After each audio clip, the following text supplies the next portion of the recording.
Hello बच्चों, नमस्कार। मैं राकेश गौतम। बच्चों, आज के लेक्चर में हम लोग बात करने वाले हैं कि किस तरीके से माइक्रोस्पोर पोलन ग्रेन का फॉर्मेशन करता है। ठीक है, इस बात को मैं इधर लिख देता हूं बच्चों। Maturing of A microspore into pollen grains. आज हम क्या पढ़ने वाले हैं? आज हम बात करेंगे कि किस तरीके से माइक्रोस्पोर पोलन ग्रेन के अंदर डेवलप होता है, मैच्योर होता है। ठीक है, सबसे पहले मैं यहां पर एक माइक्रोस्पोर बना देता हूं। ये क्या है बच्चों? माइक्रोस्पोर। क्या ये माइक्रोस्पोर है? माइक्रोस्पोर का ये क्या बच्चों? न्यूक्लियस। ठीक है, और ये क्या इसकी? Plasma membrane. हो गया इतना क्लियर? ये प्लाज्मा मेम्ब्रेन हो गई, ये इसका न्यूक्लियस हो गया, ये आपका माइक्रोस्पोर हो गया। ध्यान रखना कि जो माइक्रोस्पोर होता है यह आपका एन होता है। कैसा होता है आपका? ये एन होता है। सबसे पहले क्या होता है बच्चों की, जो माइक्रोस्पोर होता है इसका जो न्यूक्लियस होता है इसमें क्या होता है? माइटोसिस। याद रहेगा, माइक्रोस्पोर में सबसे पहले क्या होता है? माइटोसिस होता है, जिसकी वजह से यहां पर दो प्रकार की सेल बनती है। देखिए इधर, ये क्या है? Plasma membrane.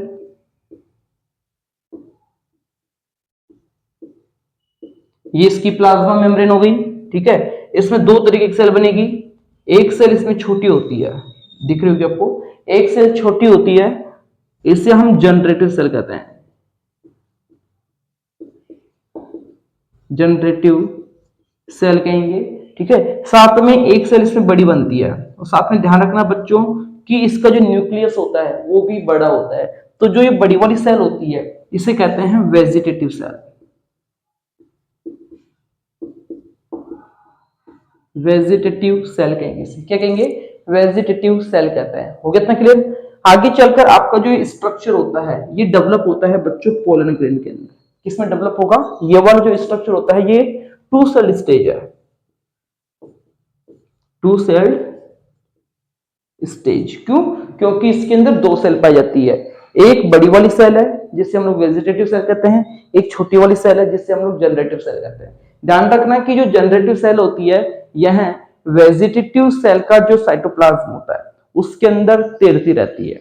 ठीक है, आपकी जो टू सेल स्टेज होती है यह आगे चलकर पोलन ग्रेन के अंदर डेवलप होती है। तो इधर देखिए बच्चों कि जो पोलन ग्रेन होता है वो होता कैसा है। पोलन ग्रेन में क्या होता है बच्चों कि इसके अंदर वही प्लाज्मा मेम्ब्रेन होगी। प्लाज्मा मेम्ब्रेन होगी। प्लाज्मा मेम्ब्रेन के अंदर वही एक छोटी वाली सेल होगी, ये है ना, ये छोटी वाली सेल रहेगी जिससे हम लोग क्या कहेंगे? Generative cell. जनरेटिव सेल कहेंगे। और एक सेल बड़ी होती है, साथ में इसका न्यूक्लियस भी कैसा होगा बच्चों? बड़ा होगा। इसे कहेंगे वेजिटेटिव सेल।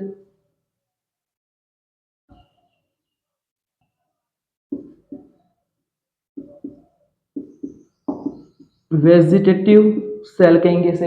हो गया इतना क्लियर? ध्यान रखना कि जो प्लाज्मा मेम्ब्रेन होती है इसके बाहर एक लेयर पाई जाती है।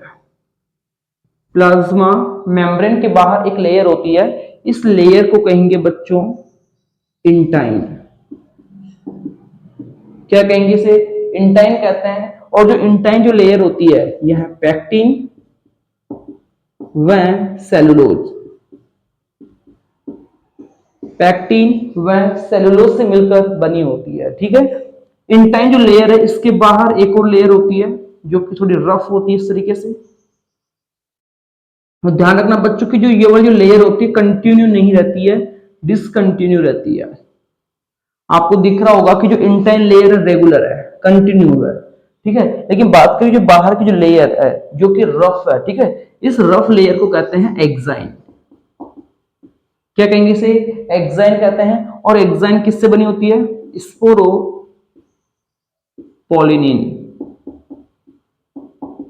एग्जाइन जो लेयर होती है बच्चों स्पोरोपोलिनिन से बनी हुई होती है, याद रहेगा। तो यहां पर बात करें, आपको मैं एक बात बता देता हूं कि जो पोलन ग्रेन्स होते हैं, ये क्या आपका पोलन ग्रेन है,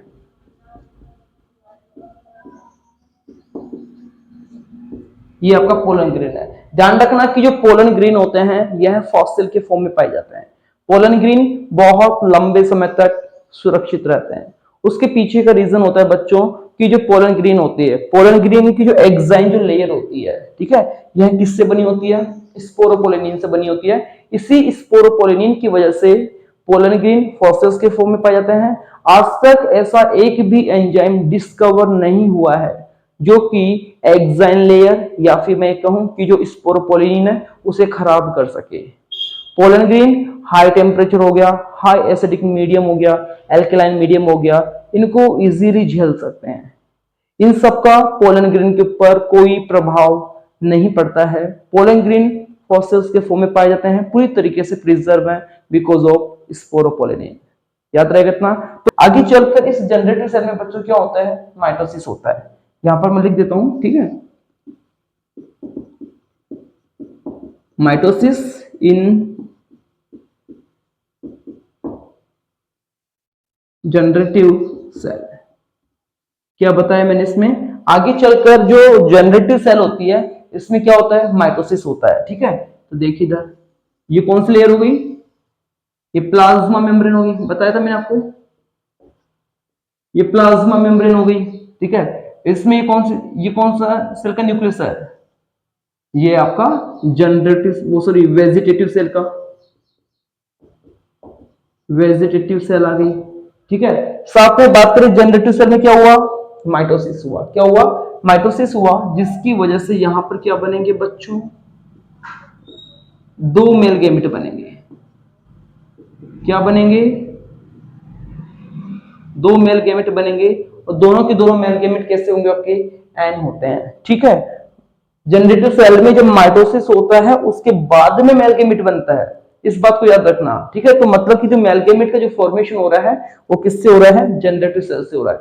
इसके अलावा बात करें, आपको पता है कि प्लाज्मा मेम्ब्रेन के बाद कौन सी लेयर होती है, इंटाइन लेयर होती है। किससे बनी हुई होती है, पैक्टिन एंड सेलुलोज से मिलकर बनी होती है। इसके बाहर कौन सी लेयर होगी बच्चों, कौन सी लेयर होगी, बताया था मैंने आपको अभी, एक्साइन होती है। कौन सी होगी, एक्साइन होती है। और एक्साइन किससे बनी होती है, स्पोरोपोलिनिन से बनी होती है। तो ये तो हो गई आपकी एक्साइन, ये हो गई आपकी इंटाइन हो गई।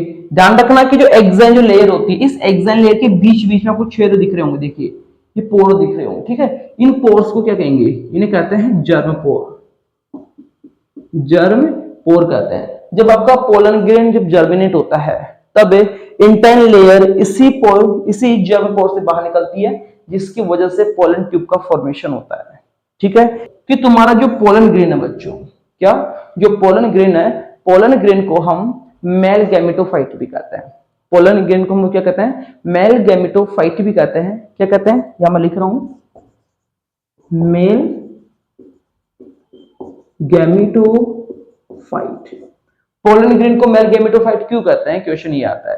तो ध्यान रखना कि पोलन ग्रेन को मेल गैमेटोफाइट इसलिए कहते हैं क्योंकि पोलन ग्रेन के अंदर क्या बनते हैं, गैमेट बनते हैं। क्या बनते हैं, गैमेट बनते हैं। और कौन से गैमेट बनेंगे, मेल गैमेट बनते हैं। ध्यान रखना, गैमेटोफाइट वो स्ट्रक्चर होता है जिससे गैमेट बनता है। और आपने नाम सुना होगा स्पोरोफाइट, स्पोरोफाइट वो स्ट्रक्चर होता है जिससे स्पोर बनते हैं। तो ध्यान रखना कि यहाँ पर जो पोलन ग्रेन है मेल गैमेटोफाइट है, क्यों, क्योंकि इसमें क्या बन रहे हैं बच्चों, मेल गैमेट का फॉर्मेशन हो रहा है, ठीक है। ध्यान रखना कि जो पोलन ग्रेन है, जो पोलन ग्रेन होते हैं, इनका जो डायमीटर होता है वह लगभग 25 से 50 माइक्रोमीटर होता है। याद रहेगा, 25 से 50 माइक्रोमीटर पोलन ग्रेन का डायमीटर होता है। इसके अलावा बात करें कि जो पोलन ग्रेन होते हैं बच्चों, कौन सी शेप के होते हैं, spherical. Pollen grain spherical shape के होते हैं, साथ में इसका डायमीटर 25 से 50 माइक्रोमीटर होता है, ठीक है। इसके अलावा बात करें कि जो 60% जो एंजियोस्पर्म होते हैं, क्या 60% एंजियोस्पर्म प्लांट के अंदर जो पोलन ग्रेन होते हैं वो 2 सेल्ड स्टेज में, कौन से स्टेज में, 2 सेल्ड स्टेज में एंथर से रिलीज होते हैं। साथ में बात करें कि जो 40% जो एंजियोस्पर्म जो प्लांट होते हैं उनके अंदर जो पोलन ग्रेन्स होते हैं वे 3 सेल्ड स्टेज में, कौन से स्टेज में, 3 सेल्ड स्टेज में बाहर रिलीज होते हैं। ध्यान रखना कि यहां पर जो स्ट्रक्चर बना है इसमें कितने सेल है, 3 सेल्ड स्टेज है। ये कौन सी स्टेज है, 3 सेल्ड स्टेज है। क्यों, क्योंकि इसके अंदर 3 सेल बनी हुई है, 1 2 3। एक तो वेजिटेटिव सेल है, साथ में 2 जनरेटिव सेल है। ठीक है, इतना क्लियर हो गया। आप एक बार बच्चों इसका स्क्रीनशॉट ले लीजिए, फिर मैं इसको वापस एक बार रिकैप करवा देता हूं तुम्हें ना, एक बार इसका स्क्रीनशॉट ले लीजिए। क्या हुआ बच्चों, हो गया। चलिए बच्चों एक बार मैं इसको फटाफट रिकैप करवा देता हूं ताकि आपने जो भी पढ़ा है वो फटाफट क्लियर हो जाए। ठीक है, हम पढ़ रहे हैं maturing of microspore into pollen grain, कि किस तरीके से माइक्रोस्पोर पोलन ग्रेन में डेवलप होता है। अपने पास में क्या है बच्चों, माइक्रोस्पोर है। ठीक है, माइक्रोस्पोर का जो न्यूक्लियस है इसमें क्या होता है, माइटोसिस होता है, जिसकी वजह से 2 तरीके की सेल बनती है, एक वेजिटेटिव सेल होती है, एक जनरेटिव सेल होती है। वेजिटेटिव सेल साइज में बड़ी होती है, साथ में इसका न्यूक्लियस भी साइज में बड़ा होता है। जनरेटिव सेल साइज में छोटी होती है। यह वेजिटेटिव सेल का जो साइटोप्लाज्म होता है उसके अंदर फ्लोट करती रहती है, तैरती रहती है। यह आपकी 2 सेल स्टेज रहेगी। क्यों, क्योंकि इसमें 2 सेल पाई जाती है। आगे चलकर यही स्ट्रक्चर आपका क्या बनाता है बच्चों, पोलन ग्रेन बनाता है। क्या बनाता है, पोलन ग्रेन बनाता है। और पोलन ग्रेन क्या आपका, मेल गैमेटोफाइट। पोलन ग्रेन क्या होता है आपका, मेल गैमेटोफाइट होता है। ध्यान रखना कि जो पोलन ग्रेन होता है इसमें सबसे बाहर एक लेयर होती है, दिख रही होगी। पोलन ग्रेन में सबसे बाहर एक लेयर होती है जिसे हम एक्साइन कहते हैं। यह स्पोरोपोलिन से बनी हुई होती है। एक्साइन के जस्ट नीचे कौन सी लेयर आएगी, इंटाइन लेयर होगी। इंटाइन किससे बनी होती है, पैक्टिन व सेलुलोज से मिलकर बनी होती है। याद रहेगा। ध्यान रखना कि जो एक्साइन लेयर होती है बच्चों कंटिन्यू नहीं रहती है बल्कि डिसकंटिन्यू रहती है। इसके बीच बीच में छेद पाए जाते हैं जिन्हें हम लोग क्या कहते हैं बच्चों, जर्मपोर कहते हैं। साथ में बात करें कि जो पोलन ग्रेन होता है इसमें भी वही 2 सेल होती है, एक वेजिटेटिव सेल होती है, एक जनरेटिव सेल होती है। वेजिटेटिव सेल साइज में बड़ी होती है, जनरेटिव सेल साइज में छोटी होती है। अभी आपका जो पोलन ग्रेन है कौन सी स्टेज में बच्चों, 2 सेल्ड स्टेज में, 2 सेल्ड स्टेज में है ये आपका। आगे चलकर जो जनरेटिव सेल है इसमें क्या होता है बच्चों, माइटोसिस होता है। इसमें क्या होता है, माइटोसिस होता है, जिसकी वजह से पोलन ग्रेन के अंदर क्या बनता है, 2 मेल गैमेट का फॉर्मेशन होता है, जिसकी वजह से पोलन ग्रेन को हम लोग मेल गैमेटोफाइट भी कहते हैं। साथ में ध्यान रखना कि जो पोलन ग्रेन होता है इसका डायमीटर कितना होता है, 25 से 50 माइक्रोमीटर होता है। यह स्फेरिकल शेप का होता है। ठीक है, स्फेरिकल शेप का होगा। साथ में 60% जो एंजियोस्पर्म जो प्लांट होते हैं उनके अंदर पोलन ग्रेन 2 सेल स्टेज में बाहर रिलीज होते हैं और 40% एंजियोस्पर्म प्लांट के अंदर पोलन ग्रेन 3 सेल स्टेज में बाहर रिलीज होते हैं। ठीक है बच्चों, इस तरीके से आपको समझ में आया होगा कि किस तरीके से माइक्रोस्पोर पोलन ग्रेन में डेवलप होता है। अब हम लोग नए वीडियो में मिलेंगे, एक नए कंटेंट के साथ मिलेंगे। ठीक है बच्चों, जय हिंद जय भारत।